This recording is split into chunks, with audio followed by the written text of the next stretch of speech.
para pagbalot natin ng ano ay hindi siya mahirapan. So ayan, kailangan na natin siyang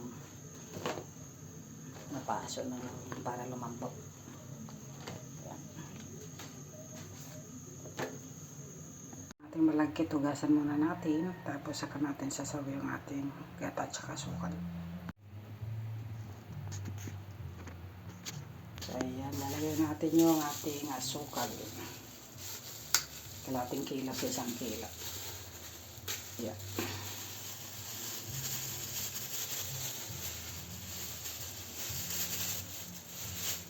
Yung ating kakanggata. Ito yung pangsasayang natin sa ating malagkit.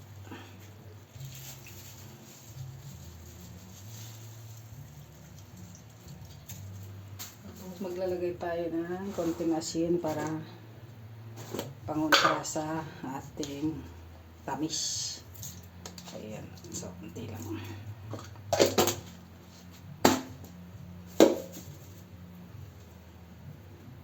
Ayan. So, tapos maglalagay tayo ng loya para sa ating suman. Ayan. So, ayan. Hinalo natin yung asukal saka yung gata. So, maglalagay tayo dito ng loya, kakaibang version na suman. Natutunan ko lang yan doon sa probinsya ng Palawan. Ayan. Nasarapan ako kaya ginagawa ko sa akin ito para sa aking sarili. Ayan. Haluin lang habang naka-medium heat yung apoy natin. Ayan. Para hindi siya madali masunog. Tsaka para malusaw yung asukal.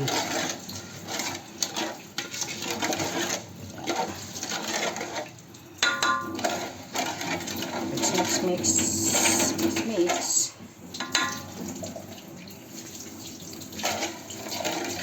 Ayan.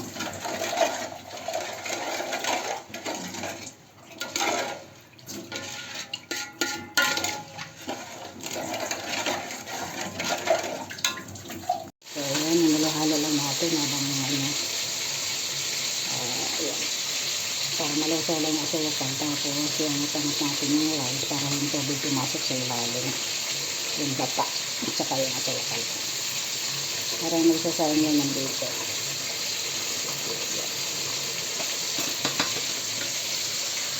So, ayan. Dahil nga matagal siyang maluto. Ayan. Ayan. Kailangan natin. Hindi naman kailangan lutong-luto siya kasi pakukuluan pa naman natin siya. So, in lang natin para maluto siya. Ayan. Ayan yung medyo matagal nga lang guys.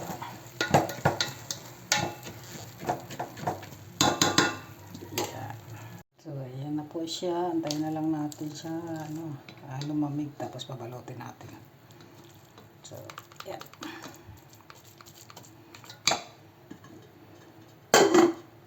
Ayan, magbabalot na tayo ng ating suman.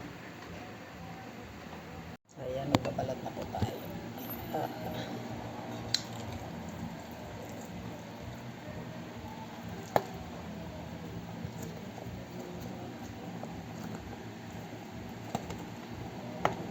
So, ayan, ating pampakukuluan. Ayan. Ayan lang natin siya.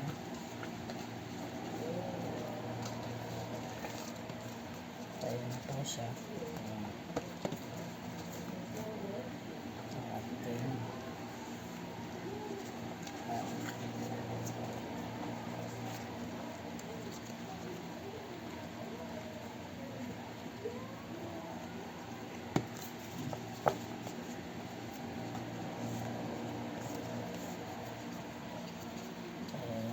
Parang ang laki. So, depende sa gusto niya kung medyo maliit-liit na konti. Ayan.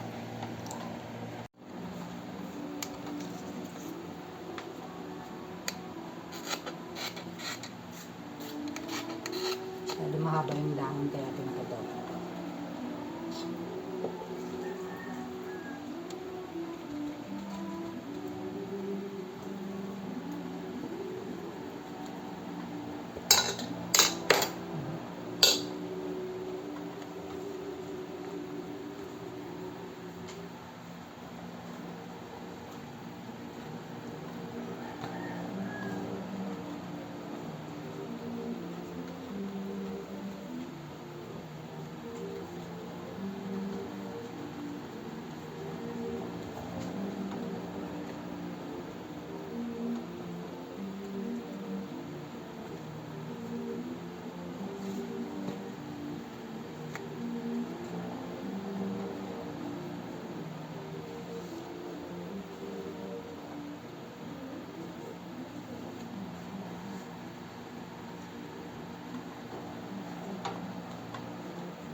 Ayan na yung ating finished product ng ating suman. So, ready to pakulo na tayo. So, ayan na siya. Binaboil na natin siya ng matagal.